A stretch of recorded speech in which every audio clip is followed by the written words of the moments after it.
Chers amis, c'est avec plaisir que je vous retrouve aujourd'hui et le sujet que nous avons à voir est étonnant.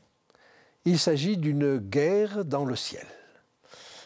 Alors c'est l'Apocalypse qui nous en parle au chapitre 12, les versets 7 à 12 que nous allons lire, mais nous verrons qu'il y a quelques autres passages dans la Bible qui nous parlent également de ce conflit dans le ciel. Je vous propose que nous lisions maintenant ces 6 versets. Apocalypse 12, versets 7 à 12. Il y eut guerre dans le ciel. Michel et ses anges combattirent contre le dragon, et le dragon et ses anges combattirent, mais ils ne furent pas les plus forts, et leur place ne fut plus trouvée dans le ciel. Et il fut précipité, le grand dragon, le serpent ancien, appelé le diable Satan, celui qui séduit toute la terre. Il fut précipité sur la terre, et ses anges furent précipités avec lui. Et j'entendis dans le ciel une voix forte qui disait « Maintenant, le salut est arrivé, et la puissance, et le règne de notre Dieu, et l'autorité de son Christ, car il a été précipité, l'accusateur de nos frères, celui qui les accusait devant notre Dieu, jour et nuit. Ils l'ont vaincu, à cause du sang de l'agneau et à cause de la parole de leur témoignage. Et ils n'ont pas aimé leur vie jusqu'à craindre la mort. C'est pourquoi, réjouissez-vous, cieux, et vous qui habitez dans les cieux, malheur à la terre et à la mer, car le diable est descendu vers vous, animé d'une grande colère, sachant qu'il a peu de temps. Ce texte étonnant nous montre une guerre. Et le mot qui est employé ici en grec est le mot « polémos ». Jacques, dans son épître, emploie également ce terme, et je vous propose de lire dans l'épître de Jacques au chapitre 4 et au verset 1 ce qu'il en dit. « D'où viennent les luttes et d'où viennent les querelles parmi vous? N'est-ce pas de vos passions qui combattent dans vos membres? » Ainsi, les guerres peuvent être aussi des polémiques, des conflits. Et c'est dans ce sens-là, sans doute, qu'il faut le comprendre. Cela voudrait-il dire qu'il y a des passions au ciel? Eh bien, nous allons voir que oui. Et nous avons là une lutte entre Satan et ses anges d'une part, et Michel et ses anges d'autre part. Michel qui est qualifié d'archange, c'est-à-dire de chef des anges. Mais qui est Michel? Et avant d'aller plus loin dans la compréhension de ce conflit, nous allons voir ce que la parole nous dit de Michel. C'est un nom qui revient à 3 reprises dans la parole de Dieu. La première fois, cela se trouve dans l'épître de Jude, au verset 9. Or, l'archange Michel, lorsqu'il contestait avec le diable et lui disputait le corps de Moïse, n'osa pas porter contre lui un jugement injurieux, mais il dit que le Seigneur te réprime. Nous voyons là l'archange Michel aux prises directes avec Satan pour lui disputer le corps de Moïse. Ce qui nous montre que Moïse est ressuscité, mais qui est cet archange si puissant?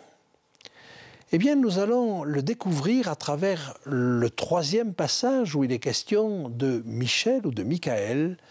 C'est dans le livre de Daniel. Et je vous propose donc de vous reporter au livre de Daniel, au chapitre 10 et au verset 13. Daniel, chapitre 10, verset 13. Le chef du royaume de Perse m'a résisté 21 jours, mais voici Michael, l'un des principaux chefs, est venu à mon secours et je suis demeuré là auprès des rois de Perse. C'est l'ange qui parle au prophète Daniel et qui lui dit « Voilà, j'ai lutté contre le chef de la Perse pendant 21 jours. Et au bout de ce temps-là, il a fallu que Michael, le grand chef, vienne m'aider.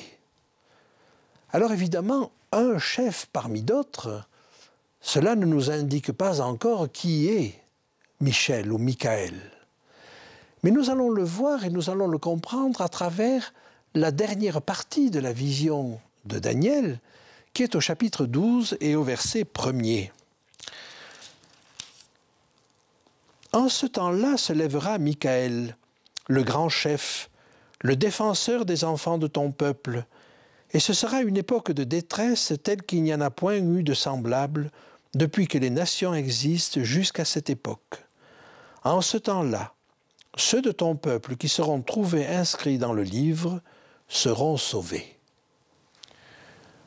Ainsi, nous avons là une définition plus précise de ce Michel ou de ce Michael, comme il est dit en hébreu ou en grec.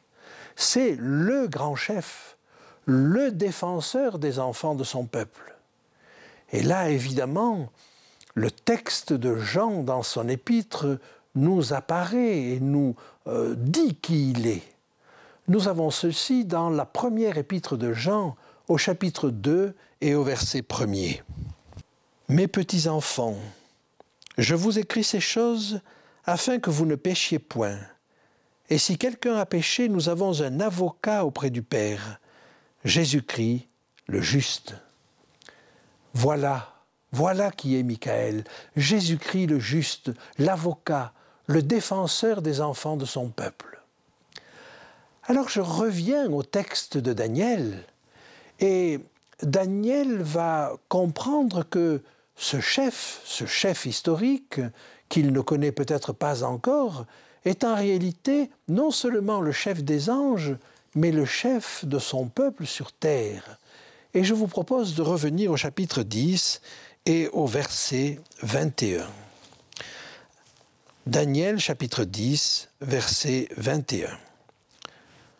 « Mais je vais te faire connaître ce qui est écrit dans le livre de la vérité. Personne ne m'aime contre cela, excepté Michael, votre chef. » Ainsi donc, il est archange, il est le chef des anges, mais il est aussi le chef des hommes qui suivent Dieu sur cette terre. Alors avançons un petit peu et comprenons que ce Michael nous a déjà été décrit au verset 5 et 6, toujours de ce chapitre 10 de Daniel. « Je levai les yeux, je regardai, et voici il y avait un homme vêtu de lin, et sur ses reins une ceinture d'or d'Uphase. Son corps était comme de chrysolite, son visage brillait comme l'éclair, ses yeux étaient comme des flammes de feu, ses bras et ses pieds ressemblaient à de l'airain poli, et le son de sa voix était comme le bruit d'une multitude. » Cette description, nous l'avons déjà rencontrée dans l'Apocalypse. Elle est quasiment la même que la vision inaugurale, la première vision que Jean a dans le livre d'Apocalypse. Je vais vous le lire pour que vous voyiez la similitude des termes. Apocalypse 1, les versets 13 et 14. « Et au milieu des 7 chandeliers, quelqu'un qui ressemblait à un fils d'homme, vêtu d'une longue robe, et ayant une ceinture d'or sur la poitrine. Sa tête et ses cheveux étaient blancs comme de la laine blanche, comme de la neige. Ses yeux étaient comme une flamme de feu. Ses pieds étaient semblables à de l'airain ardent, comme s'il eût été embrasé dans une fournaise, et sa voix était comme le bruit des grandes eaux. » Ainsi, nous savons qui est ce Michael. C'est Jésus. Et je pourrais dire que Michael, c'est le nom de guerre de Jésus. Parce que si nous regardons le texte de Daniel, du prophète Daniel au chapitre 10, il s'agit aussi d'une guerre. Alors, Que veut dire Michaël? Il est fait de 3 mots hébreux, mi, ka et el.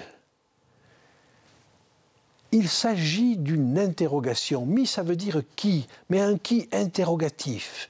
Qui donc? Ka, c'est comme, el, c'est Dieu. Et donc, ça ne signifie pas celui qui est comme Dieu, mais c'est une question. Ça interroge Michaël, qui donc est comme Dieu? Et c'est une réponse à ce que nous trouvons dans le prophète Ésaïe, une prétention insensée d'un être qui prétend devenir comme Dieu. Alors lisons ensemble ce texte qui se trouve dans le prophète Ésaïe, au chapitre 14 et au verset 14. Au départ, c'est une complainte sur le roi de Babylone. Mais on comprend que le texte glisse peu à peu et que derrière le roi de Babylone, il s'agit de Satan.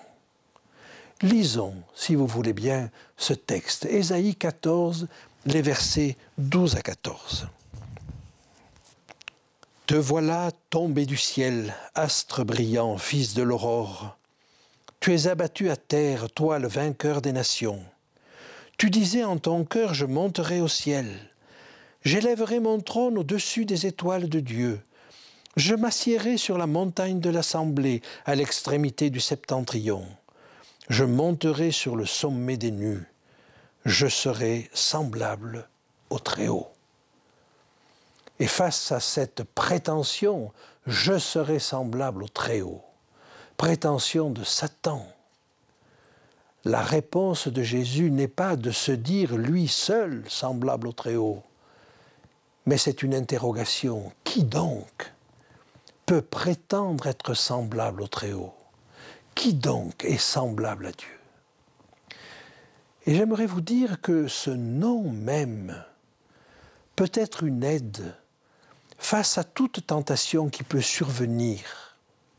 Chaque fois que l'idée me vient de faire quelque chose où peut-être ma conscience me reproche, mais où je me dis que quand même il y a des raisons, à ce moment-là, je peux me rappeler de Michaël. Mais qui donc est semblable à Dieu pour me dire de faire quelque chose que Dieu me dit de ne pas faire? Et là, je suis aidé par l'idée que personne ne peut me dire quelque chose qui est contraire à ce que me dit Dieu. Alors j'aimerais maintenant vous entraîner dans une analyse un petit peu plus poussée de ce texte de Daniel 10. Et nous allons observer un phénomène un petit peu curieux, c'est la différence qu'il faut faire entre les rois et les chefs. Je vous invite à revenir dans ce chapitre 10 de Daniel au verset 13. Il est dit ceci: « Le chef du royaume de Perse m'a résisté 21 jours. Mais voici Michaël, l'un des principaux chefs, est venu à mon secours et je suis demeuré là auprès des rois de Perse. » On comprend qu'il y a un combat. Et pendant 21 jours, l'ange a lutté contre ce chef de la Perse. Et il dit en fin de verset qu'il est resté là auprès du roi de Perse. Si nous avançons un petit peu, au verset 20, nous lisons ceci. Il me dit, sais-tu pourquoi je suis venu vers toi? Maintenant je m'en retourne pour combattre le chef de la Perse. Et quand je partirai, voici le chef de Javan viendra.